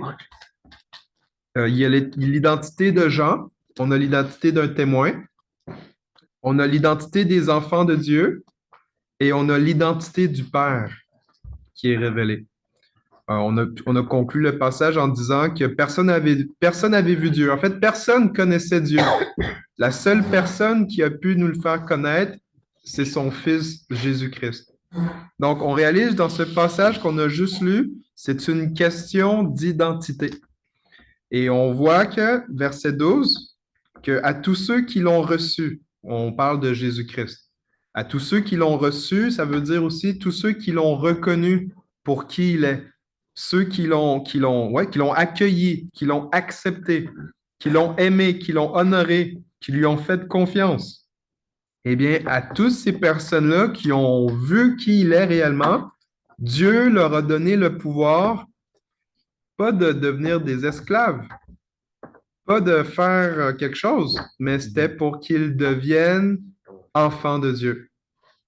Dieu est en train, dans ce passage-là, de nous informer que son propos premier, c'est qu'en révélant l'identité de son Fils, c'est qu'il nous révèle qui nous sommes réellement.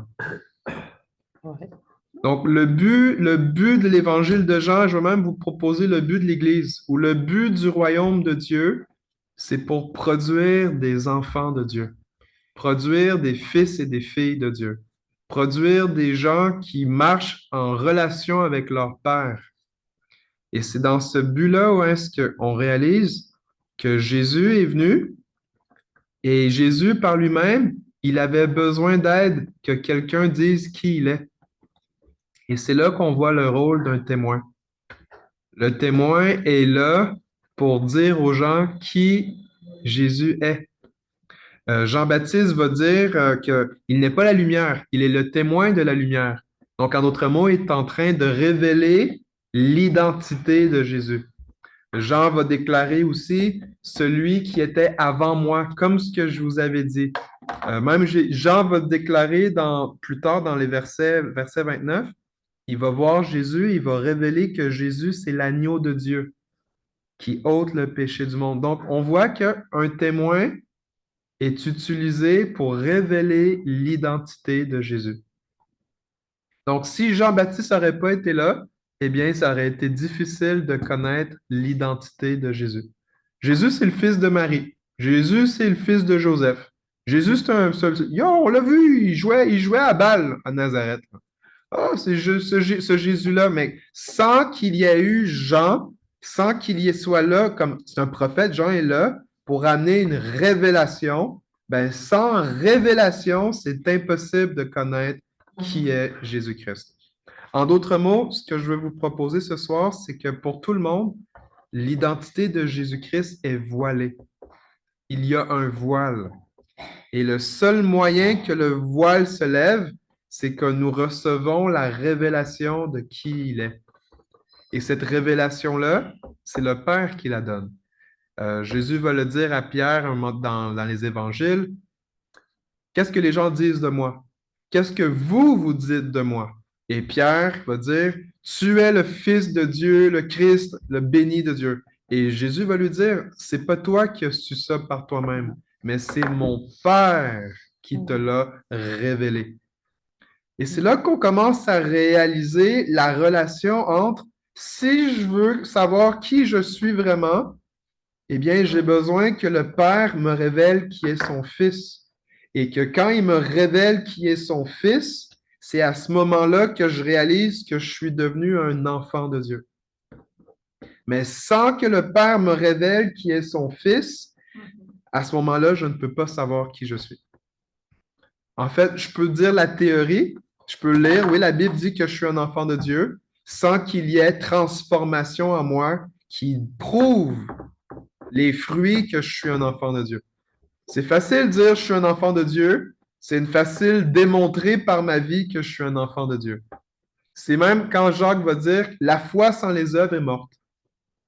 Donc, tu peux savoir que oui, je suis un enfant de Dieu, je suis un enfant de Dieu, mais c'est par les fruits de transformation qu'on est supposé voir dans un enfant de Dieu qu'on va savoir que tu es un enfant de Dieu. Donc, je bénis Dieu que nous soyons des enfants de Dieu et que ça ressemble à quelque chose. Donc, je vais sauter plein d'autres points. Aller au point 3-4. Je vais le faire 2, 3, 4. Je ne sauterai pas de points. J'ai sauté des points, mais au moins, je suis allé avec ça. Le point 2, c'est que j'ai écrit que l'identité de Jean le Baptiste a de la valeur à cause de sa fonction de témoin du Christ. Si ça n'avait pas été de Jésus-Christ, on n'aurait jamais entendu parler de Jean le Baptiste. Puis pourquoi c'est Jean le Baptiste? C'est parce qu'il devait baptiser le Fils de Dieu. C'est ça qui fait en sorte que Jean se démarque de tout le monde. C'est parce que son identité s'était reliée à qui est Christ. Son identité à Jean, c'était, il va dire, les gens vont demander, es-tu le Christ? Il va dire, non, je ne le suis pas. Il sait qui il n'est pas. Et c'est quand tu réalises qui tu n'es pas que tu te rapproches de qui tu es. C'est quand tu sais qui tu n'es pas. Donc, c'est pour ça que nous-mêmes, on sait, nous ne sommes pas le Christ. Là, après ça, ils vont demander, es-tu Élie? Il va dire, je ne le suis pas. Comment ça, il sait donc bien qui il n'est pas? Es-tu le prophète? Non. Ben voyons donc. Puis ils vont lui dire, qui es-tu? Verset 22, qui es-tu? Pour qu'on donne une réponse à ceux qui nous ont envoyés. Que dis-tu de toi-même? C'est ça qui est écrit, verset 22. Et là, lui, maintenant, il répond, moi, je suis la voix de celui qui crie dans le désert. Il savait qui il n'était pas et qui il est. Et il sait, puis qui il est était en fonction, pas de lui-même, mais c'était en fonction qu'il était là pour aplanir le chemin du Seigneur. Son identité à Jean, c'était dans sa relation avec le Seigneur. C'était pas dans la relation de ce qui baptisait des gens. Baptiser des gens, c'était son véhicule. Mais qui il est, c'était à cause de sa relation avec le Seigneur. C'est ça qui a déterminé l'identité de Jean. Pas parce qu'il baptise. Voici la preuve, verset 25. Fait que là, il dit ça, puis là, les gens lui disent, mais pourquoi tu baptises? Pourquoi tu fais ce que tu fais? Parce que ton identité est connectée à ce que tu fais. Fait qu'ils lui disent, mais si tu n'es pas le Christ, si tu n'es pas Élie, tu n'es pas le prophète, pourquoi tu fais ce que tu fais? Parce que ton identité, c'est qu'est-ce que tu mets en pratique. Et Jean leur répond, voici la raison pourquoi je baptise, c'est qu'il y a quelqu'un parmi vous que vous ne connaissez pas. C'est ça son but dans sa vie. Son but dans sa vie, pourquoi est-ce que je sors les poubelles dehors? Pourquoi est-ce que j'aide les pauvres? Pourquoi est-ce que je vais imposer les mains aux malades? Pourquoi est-ce que je prophétise? Pourquoi est-ce que je fais le bien partout où je m'en vais? Pourquoi est-ce que je baptise des gens? Ben, voici la raison. C'est pas à cause du baptême ou des choses que je fais, mais ça fait en sorte que ça rend témoignage à celui qui est plus grand que moi. Mon identité est connectée à lui, à Jésus. Et c'est quand je réalise que, waouh, Dans le fond, je vais vous dire d'une autre manière, nos vies valent rien. C'est triste, mais c'est ça. On va tout retourner à la poussière. C'est vrai. On n'amènera aucun de nos accomplissements, aucun de nos diplômes, aucun fonds de retraite, même si on a la pension, là, gloire à Dieu, mais je veux dire, on n'amène rien. La seule chose qui nous définit, c'est Jésus. C'est la seule chose. Il y a rien, pour de vrai, même quand on va voir Dieu en chair et en os, il ne va pas nous demander « Ah, boy, qu'est-ce que tu as fait? » Il va demander « T'as-tu cru? » Puis après ça, voici l'identité qu'il va dire. Il va dire « Bon et fidèle serviteur. » C'est lui qui dit qui on est. C'est pas nous. Le but de notre vie, c'est que tout ce qu'il va nous donner de faire ou de vivre, c'est que ça puisse pointer vers lui. Et c'est ça qui me donne de la valeur. Fait que c'est pour ça qu'admettons qu'on est dans l'église, puis admettons je fais un ministère. Je vais vous donner un témoignage. Dans mes premiers ministères que j'ai faits dans la vie de tous les jours, c'était je m'occupais de l'entretien ménager à l'église où j'étais. Mais dans le fond, j'étais dans la joie. Pourquoi? C'est pas parce que je faisais du ménage avec un balai que ça définissait qui j'étais. Qu'est-ce qui définissait qui j'étais? C'était parce que je le faisais pour le Seigneur et que le Seigneur disait que je suis son fils bien-aimé. Fait que je pouvais passer le balai, je pouvais enseigner à des enfants, je pouvais aller évangéliser, je pouvais faire plein d'affaires, je pouvais arrêter de les faire. À un moment donné, j'ai arrêté de servir complètement. Voulez-vous quoi? Je vais vous faire une confession là, de fou. À un moment donné, j'ai arrêté de lire la Bible. À un moment donné, j'ai même arrêté de prier. Bon, j'étais en train de faire une expérience. Je voulais savoir, est-ce que Dieu m'aime parce que je prie ou il m'aime parce que je suis devenu son enfant? Un test. C'est un test. Je voulais savoir, est-ce que ma valeur dépend de ce que je fais ou ma valeur dépend de qui lui, il est et de qu'est-ce que lui, il dit de moi? Dans cette même période-là, je vais vous dire, j'ai quitté médecine. Mon identité, moi, j'avais un challenge. Oui, je suis un enfant de Dieu, mais c'était basé sur le fait que je suis un étudiant en médecine. Je suis une bolle à l'école. Moi, c'était ça mon identité. Et là, quand j'ai fini ça, ben, dans ma culture, dans mes traditions, c'est que ben, si je n'étais pas un médecin, un ingénieur ou quelqu'un de grand dans la vie, ben, j'étais rien. Je valais plus rien. Puis là, dans le fond, voici, là, moi, je voulais me marier avec Lily. Fait que là, il fallait que j'achète une bague. Il fallait que je prépare à me marier. Fait que là, j'avais 2 jobs. Voici, c'était quoi mes 2 jobs? Je passais les journaux le matin. J'amenais la bonne nouvelle. Les mauvaises nouvelles à 5-6 heures du matin. Puis après ça, je finissais mon chiffre d'aller passer les journaux. Puis j'étais préposé aux bénéficiaires. J'étais passé du top d'être l'élite. Dans le fond, en médecine, on nous disait, vous êtes la crème de la crème. C'est ça qu'ils nous disaient, là, pour nous enfler la tête. Fait que mon identité, c'est voici, je suis quelqu'un à cause de ce que je veux faire. Et que là, je me ramasse en bas de cette échelle sociale. Et que là, j'étais en train d'apprendre ma valeur. Puis c'est ça que je me répétais quand je passais le journal. C'est ça que quand j'étais en train d'essuyer les fesses des gens parce qu'il fallait changer leur couche, voici qu'est-ce que je me disais. Je suis un enfant de Dieu. Dieu m'aime. Je suis un fils de Dieu. Je suis un fils de Dieu. Oui, je suis en train de faire qu'est-ce que je fais, mais ce n'est pas ça qui me définit.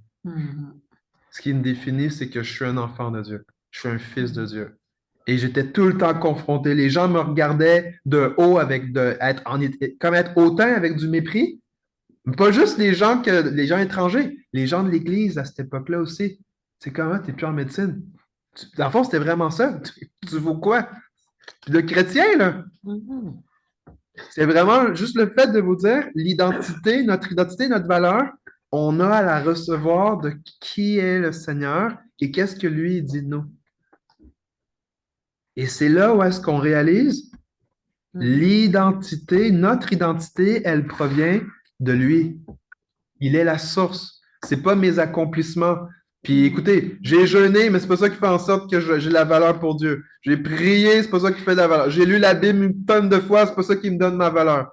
Oui, on a fait des choses de fou de ministère. J'ai vu des cancers de prostate être guéris par l'Internet, puis j'avais jamais prié pour les gens. J'ai vu des cancers, j'ai vu des hernies de disco d'un monsieur musulman dans l'église qui cherchait de la guérison. J'étais avec David Terry, on était ensemble, on priait pour lui. Le gars, on ne savait même pas qu'il était chrétien, il était guéri. C'était même pas les miracles qui me définissaient.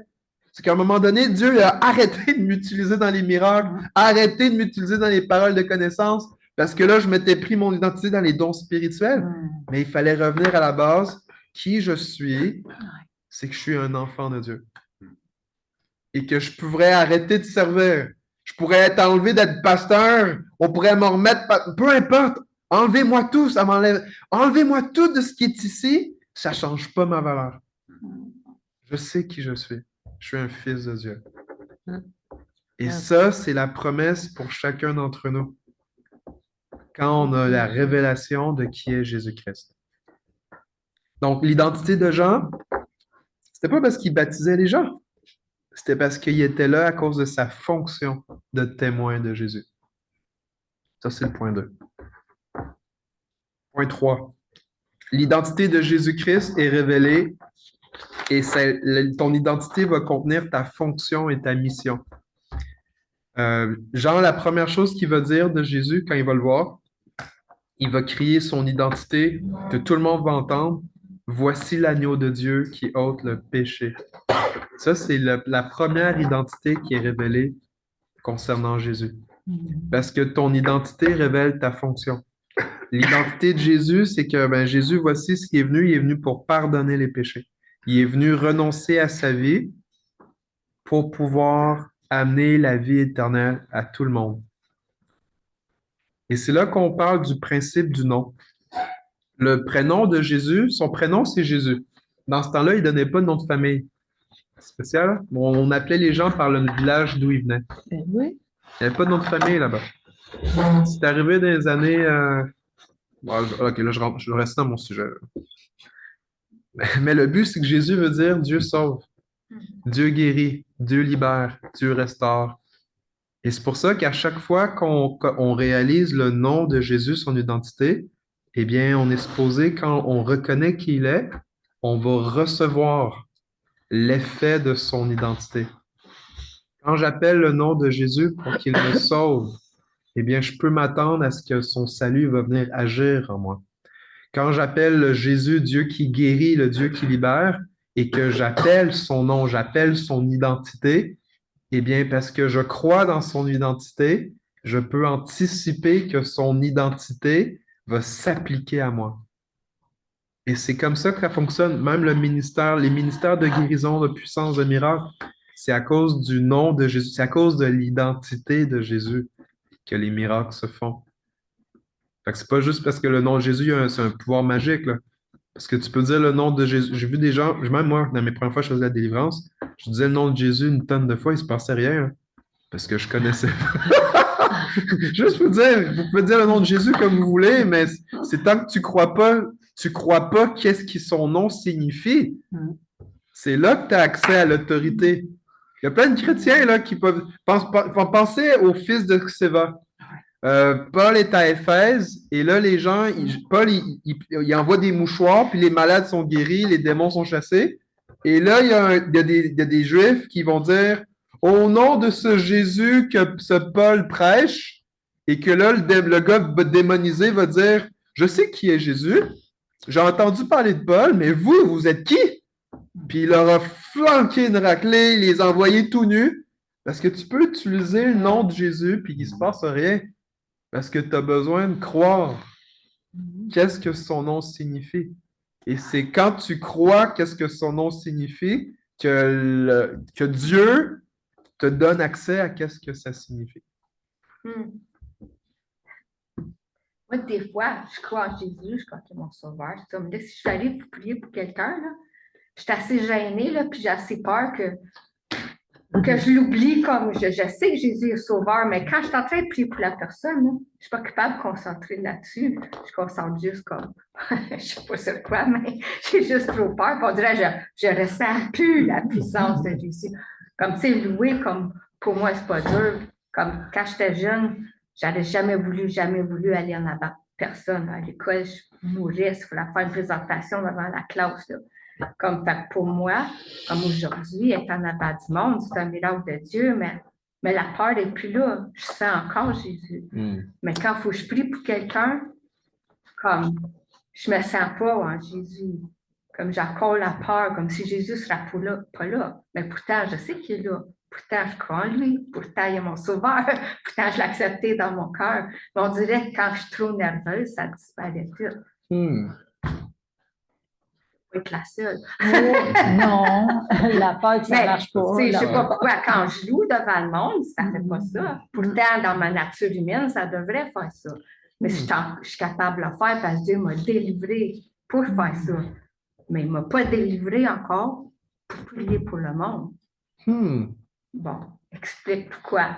Explique pourquoi, bonne question. C'est la timidité, ça, qui fait ça? Mais pourquoi je ne suis pas timide pour allumer la louange, puis j'ai toujours été timide pour aller en avant du monde. Toujours, ça me fait le malade, je ne voulais pas aller à l'école. Oui. C'est un bon point, c'est vraiment un bon point. Merci de vous ouvrir, Francine. C'est un très bon point. Je prie qu'on puisse trouver une explication pour que ça fortifie ta foi dans le nom de Jésus. Voici. Est-ce qu'à chaque fois qu'on prie pour... Oh! Denis, tu as levé ta main, tu as une idée? Alors, ouvre ton micro. Hey, on t'entend pas, Denis. Ton micro, Denis. Oui, je voulais savoir quand on prie, quand Seigneur Jésus, on identifie à Seigneur Jésus, le Fils de Dieu. Es-tu bon? Oui. Ben oui, c'est très bon. Ben oui. Oui, le nom de Jésus, c'est le Seigneur Jésus. Tu peux l'appeler le Père, tu peux l'appeler le Christ. Ça sonne un peu comme si tu es québécois, ben, quand tu dis c'est le Christ, je te parle, c'est comme ça sonne autre chose. Là. Mais ouais. C'est à cause que tu disais d'identifier qui est. Oui. Fait que c'est-tu une bonne manière de le dire? Ou... Oui, c'est très bien. Dans le fond, plus que la manière, c'est est-ce que je crois ce que je dis? Ah, OK. Oui, certain, je le connais. C'est ce volet-là. Donc, quand on arrive à la guérison, qu'est-ce que je suis en train de chercher dans ma librairie intérieure en ce moment?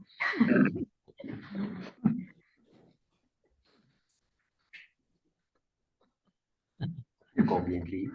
Je ne sais pas, je compte plus. Voici des pistes.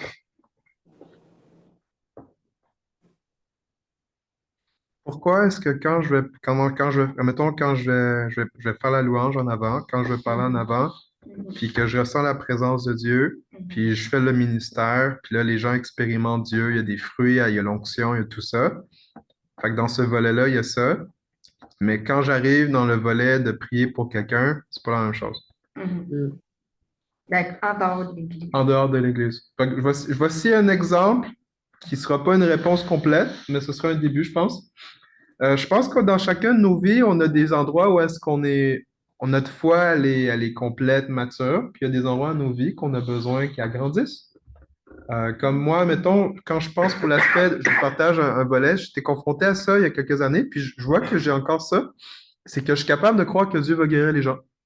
Comme, j'embarque pas dans la pensée, si Dieu, comme ça, j'ai passé le cap. À force de m'avoir exercé à prier, à trembler, à pleurer, à suer, à bégayer. Comme avant, moi, je bégayais, là. Comme même, je parlais aux gens, je bégayais. Ça paraît peut-être pas, là, mais avant, je bégayais. Là, c'est ça. C'est Dieu qui a fait cette œuvre-là. Fait que là, j'arrive comme, oui, je prie. Puis ben, voici, les gens sont guéris. Des fois, ils ne sont pas tout de suite. Ou des fois, ça n'arrive pas, mais le point, c'est que je m'appuie plus sur moi, je m'appuie sur lui. Fait que c'est comme s'il y a un volet où j'ai atteint une maturité. Okay? Je n'ai pas encore l'âge d'or, là, mais je suis rendu adulte. Mais quand c'est concernant les volets des finances, ben j'ai pas la même foi que quand pour pouvoir prier pour les gens, là. Parce que dans ce domaine-là, je suis encore en train de grandir à recevoir cette vérité-là que Dieu est celui qui pourvoit. Il est celui qui pourvoit tous mes besoins. Je suis encore en train de grandir dans ce volet-là. Puis j'ai des amis, pour eux, l'aspect des finances, là, ils sont super matures, là. Ils savent que Dieu va donner, puis genre demain, comme ils reçoivent quelque chose. Tandis que, mettons, moi, c'est genre, oui, je prie, Puis, admettons, 1 heure après, il faut que je reprie, Seigneur. Fait qu'il y a comme un volet où est-ce que, ben, on n'est pas, dans nos vies, on a des endroits où est-ce qu'on est super mature dans la foi, mais il y a d'autres endroits où est-ce qu'on a besoin d'exercer la foi et grandir. Et si, admettons, je vous donne ressusciter les morts, ben, parce qu'on pratique pas tous à faire ça, comme prochainement, je vais faire signer je vais offrir une feuille à l'Église pour dire que si ça devait vous arriver, vous nous donnez la permission de pouvoir aller prier. Je sais que vous allez être avec Jésus, mais pour pouvoir ressusciter des morts, il faut qu'on se pratique. Oh. À date, moi, je suis 0 en 3. Mais il faut que je continue. Puis quand je suis allé à la retraite des pasteurs avec la prophète Emma, j'y ai parlé de ça, puis elle a dit, ça s'en vient bientôt, tu vas aller voir les morts ressuscités. Fait que là, il faut que je persévère. Mais quand tu pries pour la première fois, dans le fond, quand tu es confronté à quelque chose, puis même le mort, ben, il est mort. Puis ben, voici la 3e fois que je l'ai faite, on était dans la morgue et il y avait l'agent de sécurité l'autre bord, puis il se demandait ce qu'on faisait, là. Puis dans le fond, on était 3, fait que la fille qui était avec nous, elle était là pour acheter du temps. Parce que le gars, dans le fond, il voyait qu'on priait. Puis là, on était en train de faire un combat spirituel, puis je vous dis, hein, on se battait contre l'esprit de la mort, là.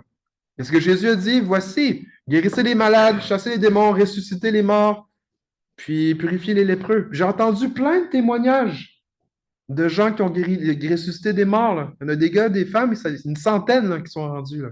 Même aux États-Unis, il y a un site web où est-ce que si quelqu'un est mort, il regarde sur une carte aux États-Unis où est-ce qu'il y a une équipe qui ressuscite les morts, là. Fait que c'est juste pour vous dire, c'est un autre niveau de foi. Fait que je pense que c'est ça ma pensée, ma piste par rapport à ça. C'est le fait où est-ce que, ben, en s'exerçant, c'est là où est-ce que, ben, il y a un renouvellement des pensées, il y a une mise en action, il y a une obéissance, puis alors qu'on obéit, qu'on s'appuie sur la parole de Dieu, puis au fur et à mesure, ben, les choses se mettent en place. Je pense que ce serait ça ma piste concernant pourquoi est-ce que dans un milieu comme la louange, en avant, pour le diriger comme l'Assemblée, je suis capable, mais quand je suis tout seul, c'est une autre chose. Parce qu'elle pratique plus, là. C'est pour ça que C'est vrai, ça fait du sens. Tu pratiques Parce que les plus? genoux, ils ont cogné ensemble longtemps oui, quand je c'est faisais ça. la louange. C'est vrai, ça prend du temps. Il faut continuer pareil, mais Ouais. quand c'est dur. C'est un processus. C'est parce que plus qu'on voit la fidélité de Dieu, mais plus que notre foi est affermie. C'est comme moi quand j'ai prêché la première fois à Mondo. C'est la grâce de Dieu qui m'a gardé en avant. Mais là, plus que je vais le faire, ben, je sais que Dieu est fidèle, qui va pouvoir. Mais moi, c'est la même chose. Là, pour la guérison, je vais penser, mon dos, on va-tu être guéri? S'il n'est pas guéri, Puis, ben, je vais avoir de l'air. puis voici comment qu'est-ce que je vais avoir de l'air? Ça parle encore de notre identité, de moi, au lieu de garder sur qui il est. Parce que la guérison, c'est pas à propos de nous, c'est à propos de lui. Fait que le plus qu'on est capable de... En anglais, ils disent behold. En français, ils disent contempler. Mais c'est le fait que le plus que je suis capable de... Peu importe ce qui arrive dans ma vie, je suis capable de juste garder mes yeux sur qui il est. Puis je pense que c'est... Pas je pense, c'est ça le principe, là. Le principe, c'est alors que je le porte, je le contemple, je le behold him, puis sur qui il est, pas sur qu'est-ce qui se passe ici autour de moi, pas sur qu'est-ce que je vois devant moi, pas sur qu'est-ce qui ressort de moi, mais sur qui il est. Je garde mes yeux fixés sur lui, sur qui il est, sur qu'est-ce qu'il dit qu'il va faire. Je crois que c'est là que les choses se passent.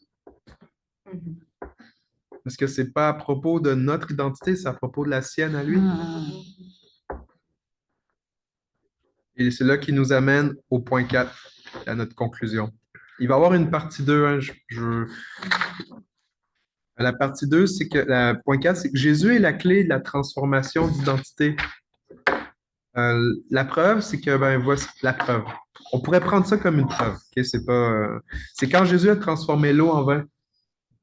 C'est on réalise l'identité de Jésus, c'est l'identité d'un transformateur. Jésus, il transforme tout ce qu'il rencontre.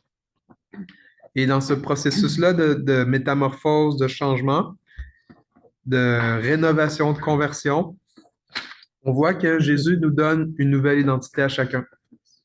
Puis si vous tournez à la page 2, je vais le refaire, mais je vais juste au moins vous donner Juste un des exemples. Dans Jean 1, quand ils ont trouvé le Messie, la première chose que Jésus va faire en trouvant Simon, c'est qu'il va lui donner un nouveau nom. Ouais. Ça, c'est une transformation d'identité. La première chose.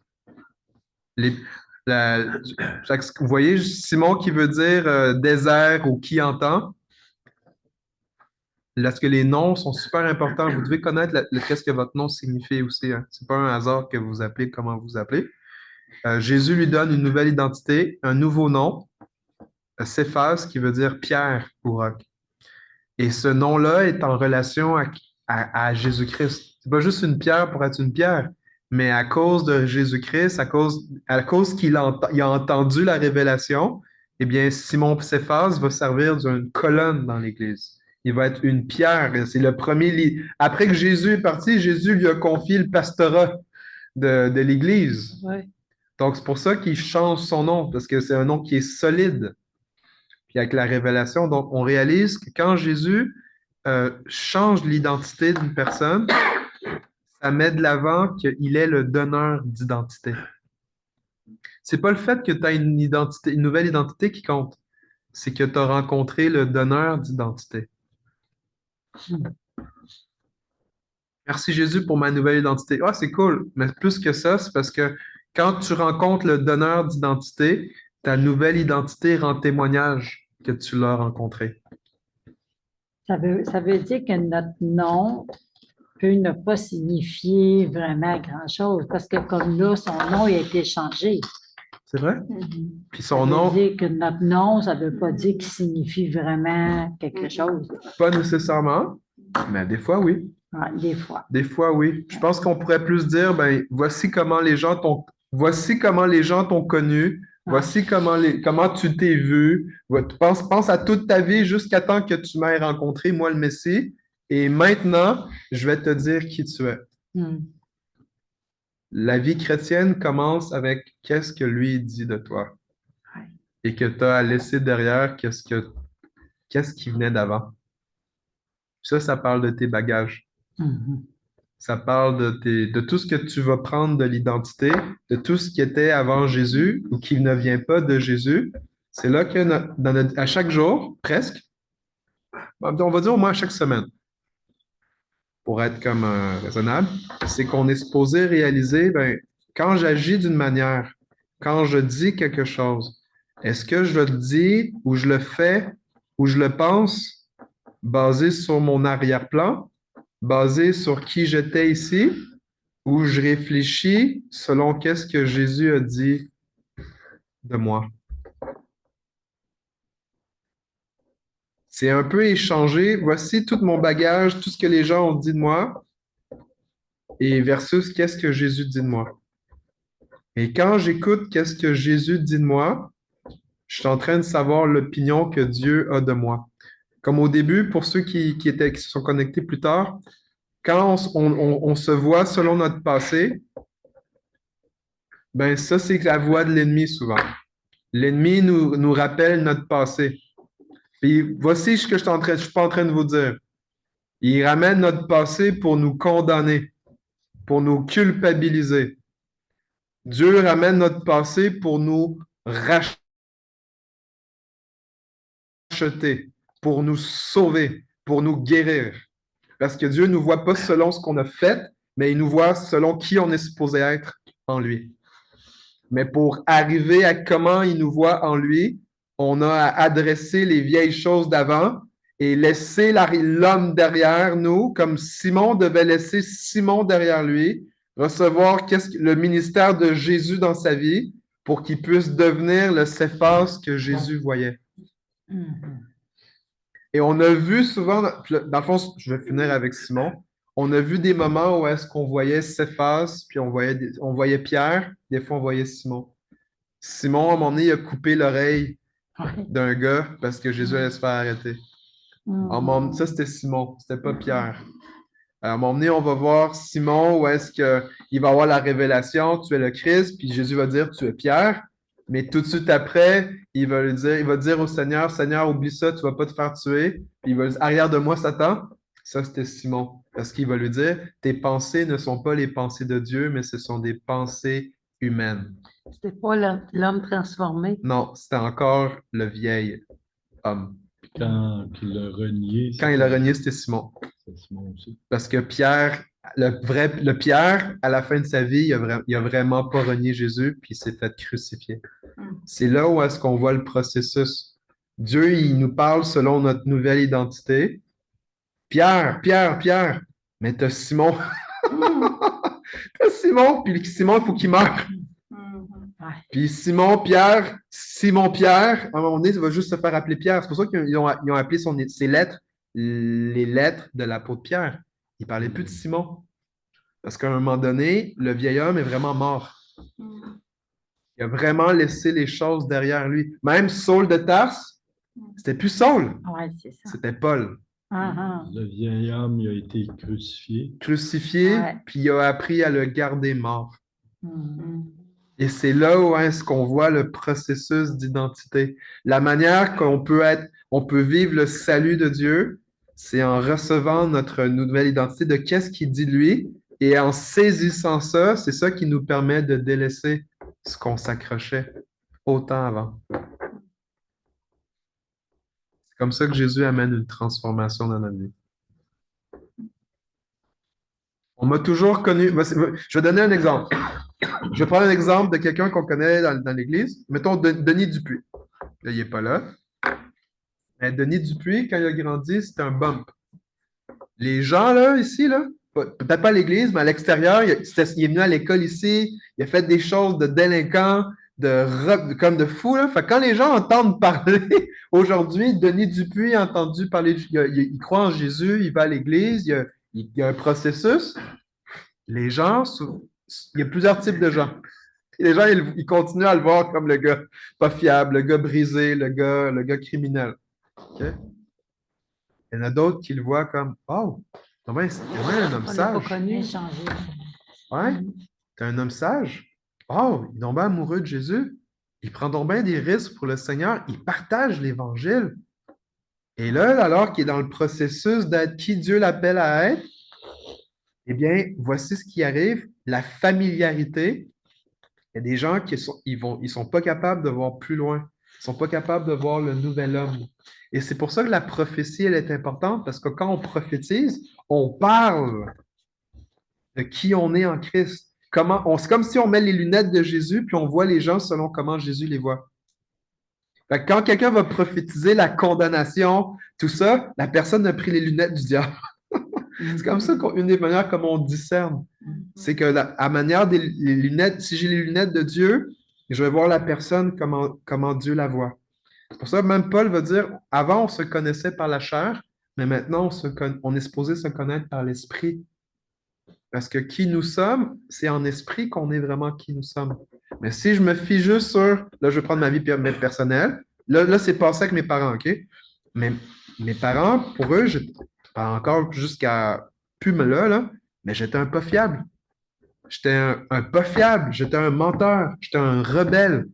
Fait que là, imaginez-vous, David, oh wow, finalement, Jésus m'a pardonné, j'étais un nouvel homme, maintenant je dis la vérité, j'étais un homme fidèle, j'étais un homme qui se contrôle, j'étais un homme responsable, j'étais un homme nanana, nanana, nanana, nanana. Je suis tellement content que le vieil homme est mort. Ah oui, je me souviens même quand la copine que j'avais quand j'avais une copine avant Jésus, j'ai rencontré Jésus, j'ai dit, si tu ne suis pas Jésus, je ne veux rien savoir. Finalement, elle n'a pas voulu suivre Jésus, j'ai dit bye bye. Là, je saute plein d'histoires. Jusqu'un jour où je la revois, et qu'elle ne me reconnaît plus. On a été ensemble 3-4 ans, là. C'était un amour de jeunesse. Je suis désolé, je n'ai pas le même témoignage que là. Mais voilà. Et là, elle dit, t'es plus le même. J'aimais mieux le David d'avant. Parce que il y avait des choses qui avaient changé, là. Et j'ai ri. Moi, je suis tellement content que ce gars-là, il est mort. J'arrêtais pas de dire, ce David-là que tu dis qu'il te manque, moi, il ne me manque pas pantoute. Ce David-là, il est mort. Il est mort. C'est fini. C'est fini. C'est fini. Il n'est plus là. J'aime tellement ma vie. Puis dans le fond, c'est là où est-ce que à cause de cette familiarité qu'elle me connaissait d'avant, ou que les gens connaissaient Denis, ou que les gens vous connaissaient, ils n'étaient pas capables de voir la nouvelle personne qu'on était rendu. Et c'est pour ça, pourquoi c'est important, c'est qu'on a besoin de recevoir qu'est-ce que le Seigneur il dit de nous. Et que quand on le reçoit, ça l'amène un changement, puis peut-être que les gens ne vont pas le voir encore. Ah ouais, non, non, j'ai trop de souvenirs qui reviennent, fait que je vais les garder dans ma tête. Mais tout ça pour vous dire que ben, quand je reçois ce qui est Jésus, qu'est-ce que lui dit de moi, puis que je m'accroche à ça, eh bien, c'est ça qui fait en sorte que ça prend place dans ma vie et que les gens, normalement, ils vont être capables de voir un changement. Mais les gens qui ne voudront pas voir un changement, ben, mettons, pour l'avoir vécu dans ma vie, souvent, c'est parce que je les avais tellement blessés ou il y a tellement quelque chose. Je vais arrêter de parler de moi, je vais parler de Jésus. Jésus, ses frères n'étaient pas capables de reconnaître qui il était à cause de son identité. Et même la Bible dit, c'est que ses frères ne croyaient pas en lui. Ils ont cru après, mais ils n'ont pas cru en lui à cause de la familiarité. Donc, c'est possible qu'à cause qu'on est familier avec des gens, qu'on n'arrive même pas à voir leur nouvelle identité en Jésus-Christ. Donc, qu'est-ce qu'on fait avec ça? Ben, à la fin de la feuille, j'ai écrit des déclarations. En fond, le devoir que nous aurons pour notre prochaine rencontre, c'est que vous puissiez prier, déclarer, méditer. 5 suggestions. J'aurais pu en mettre une liste d'une centaine. Je n'ai pris juste 5. Le but, c'est de pouvoir les lire à haute voix. Vous pouvez les chanter, les crier, soyez seul. Comme crier, ça paraît fou, là. Mais si vous êtes tout seul, vous pouvez le faire, là. Mais le but, c'est que vous puissiez recevoir qu'est-ce que Jésus a fait pour nous. Et la manière comment on le fait, je vais vous montrer comment je fais, comment je le faisais, comment je le fais quand j'ai à le faire. Je ne l'ai pas le premier. En Christ, je suis une nouvelle créature. À cause de Jésus, nous avons une nouvelle identité. Fait que là, mettons, j'aime mieux prendre le deuxième. En Christ, je suis né de Dieu. À cause de son Fils Jésus, je suis enfant de Dieu. Donc, comment est-ce que je vais faire ça? C'est que, mettons, je vais le relire au moins 2-3 fois. En Christ, je suis né de Dieu. À cause de son Fils Jésus, je suis enfant de Dieu. Donc, quand je le lis pas dans une course, je le lis pour comme je vais vous parler en langage d'image, mais pour que cette parole-là elle puisse aller là-dedans, à l'intérieur de moi. Puis que dans le fond, mon but, comment je vais le décrire, c'est qu'à l'heure que je dis ça, je fais des pauses comme juste pour réaliser, je suis né de Dieu. Wow! Je suis né de Dieu. Je suis enfant de Dieu.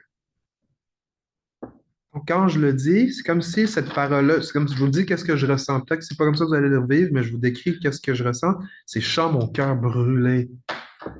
Comme mon cœur est là, mais je sens comme quelque chose qui brûle en moi. Je suis né de Dieu.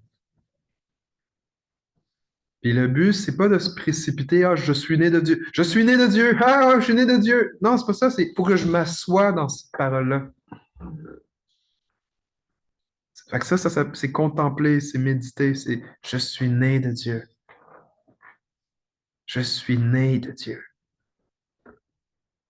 Puis je le dis en le croyant, le plus que je suis capable de le croire. Je suis né de Dieu.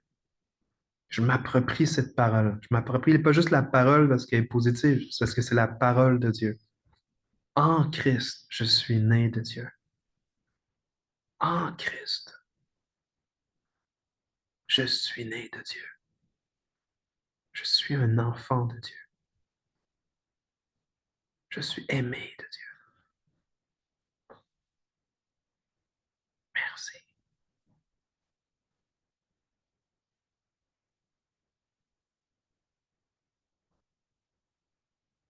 Donc, c'est ça que j'aimerais que vous puissiez pratiquer. Donc, c'est pas une course. Le but, c'est que quand on fait ça, c'est comme si, la meilleure manière, c'est comme si on commence à s'asseoir dans cette vérité-là. C'est comme si je vais vous le décrire là, c'est poétique, mais c'est comme si je suis en train d'avaler ça. C'est comme si cette parole-là, c'est comme la nourriture, puis elle rentre, puis elle prend place. C'est un peu comme ça, je peux le décrire. C'est spirituellement, là, ça ressemble à ça, mais c'est comme, je suis né de Dieu, puis c'est comme, oh, je suis né de Dieu. Puis à un moment donné, ça devient, hey, je veux dire, je suis pas juste enfin, je vais vous dire comment, hey, je suis quelqu'un. À cause que je suis né, wow, Seigneur, j'ai de la valeur, je suis ton enfant. Wow, je suis né de Dieu.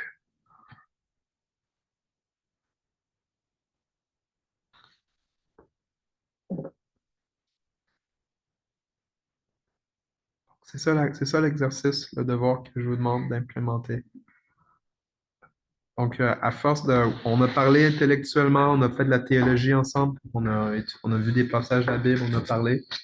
Mais le but, c'est que cette parole-là, pour qu'elle puisse descendre de notre tête à notre cœur, c'est en la méditant, en la mâchant, en s'assoyant dans cette parole, spirituellement parlé.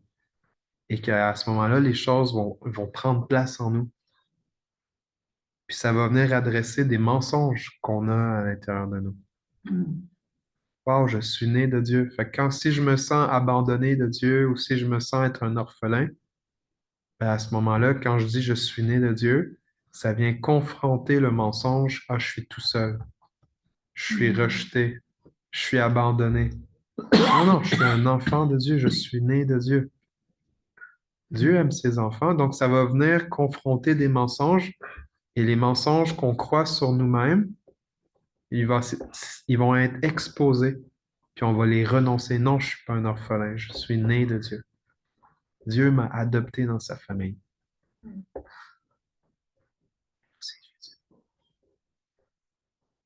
Je sais qui je suis. Seigneur, en fait, je dirais, Seigneur, tu sais qui je suis. Parce que je ne sais pas qui je suis encore complètement. Alors, Père, merci pour ce soir. Je te demande, Papa, alors qu'on a parlé de Jésus, on a parlé de qui nous sommes en toi. Rends-nous capables de nous voir chacun comme en toi tu nous vois. Donne-nous de nous voir de la même manière que toi tu nous vois.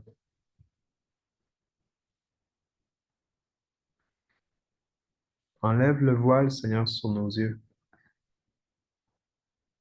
pour voir qui tu es, afin qu'on puisse voir qui nous sommes. Alors, merci, Père, de faire du bien à chacun, chacune. Merci d'adresser notre identité en toi. Merci pour ce soir. Au nom de Jésus. Amen.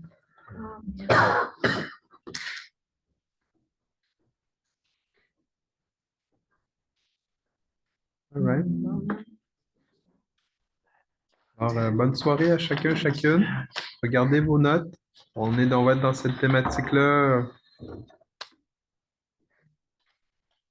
C'est beau. Ça, on va pouvoir devenir qui est-ce que Dieu dit qu'on est supposé être. Alors, passez une bonne soirée. Bonne soirée. Le recording va être disponible. Donc, si vous avez des questions pour prier comme je l'ai fait, venez me voir. Sinon, on s'en jase. À la revoyure, enfant de Dieu. À la voyure. Bye. Bye Denis, bye Melissa, bye Yvette, bye Nelta, bye Anaïs, bye Gerdine, bye Cliff. Merci Guy. Bye. Ah, merci. Yvette. Bye Jean, Bye, bye Yvette. tout le monde. À bientôt. Adores-tu Yvette? Yvette, Yvette, elle bouge plus. Yvette, elle bouge plus. Je pense qu'elle dort.